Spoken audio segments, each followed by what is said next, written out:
Hi everyone, my name is Leah Gonzales and I am a visual artist who is from Colorado Springs. Um, a little bit of my background, besides being from here, I actually moved away for a little bit. I've traveled a lot within the United States and moved back here 2 years ago to help take care of my mom. My artwork has always been almost like a journal entry for me. I like to just kind of document where I'm at in my life within my artwork visually. So just focusing on this body of work, Perennial Stories That Outlive Us. Sorry, I had to read that from the door over there. Just focusing on this body of work. This body of work is definitely about my last 2 years moving back to Colorado Springs to help take care of my mother.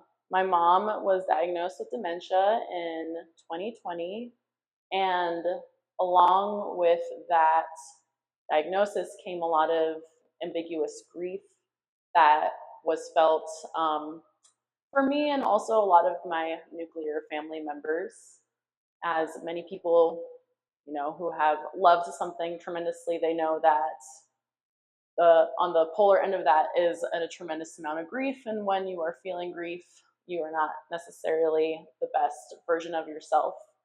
So within that circumstance, a lot of my nuclear family relationships kind of fell apart, which was really unfortunate from how tight-knit of a family we were, even just culturally, like as a Hispanic family, being closer even than my more like European lineage family. Like there was just always this kind of idea of family being really close.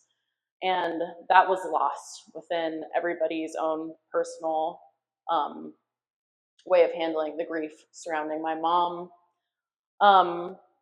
which sort of left me in this state of not only am I going to take care of my mom as like we do in my family, but I had to take care of her by myself because of the loss of my other nuclear family.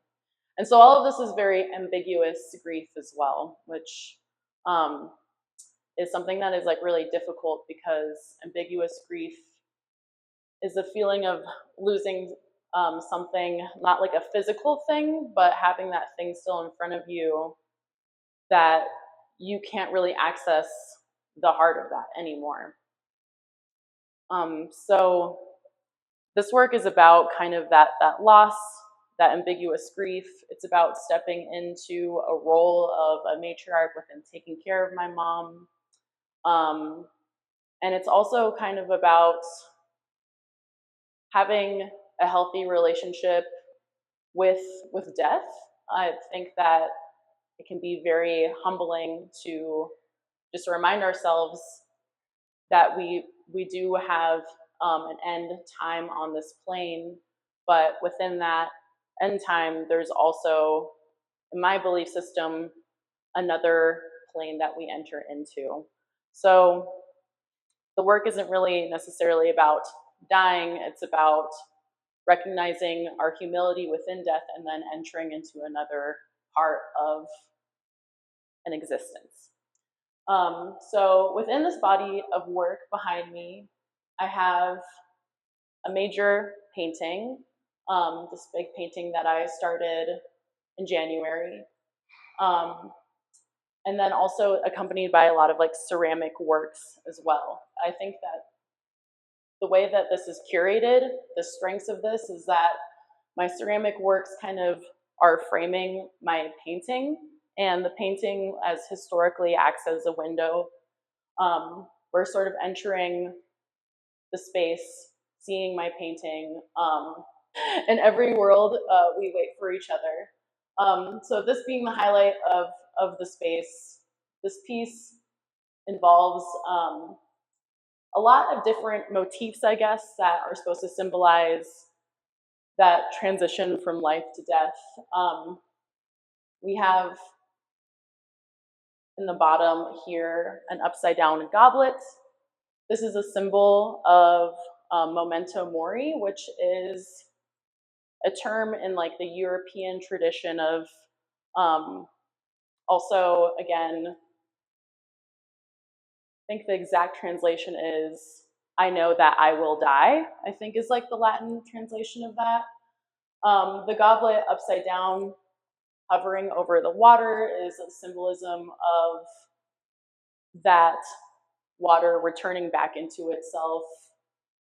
The hands that are reaching up from the water, to me, I was thinking symbolically, those were my mother's hands.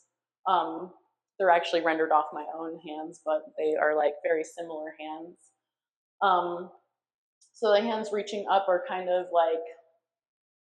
reaching up towards the rest of the image, reaching up towards the swans, which are also symbols for an earthly pleasure, earthly delight, which are also something within the realm of memento mori that is a reminder that these earthly pleasures are also fleeting.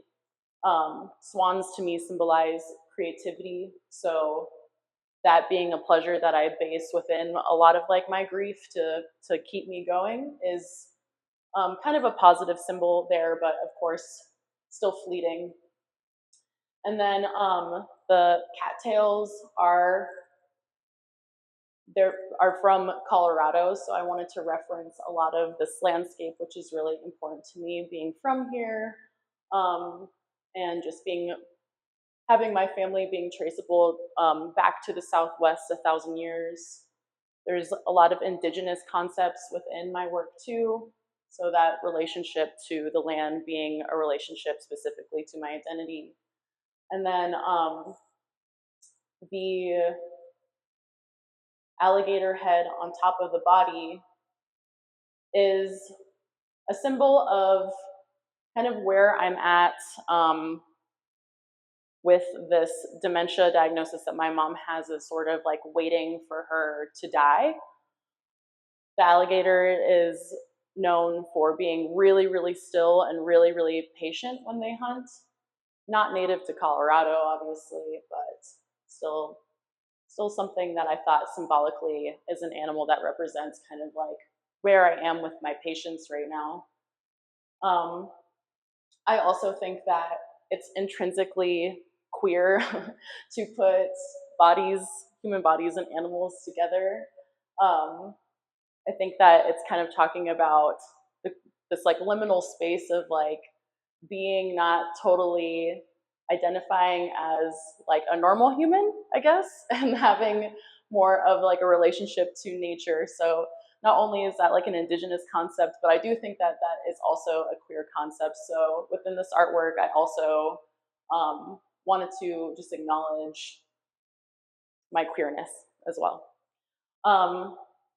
And then the snake is, that's a Western, what is that snake called again? I can't remember like the name of anything. I'm gonna edit that out later.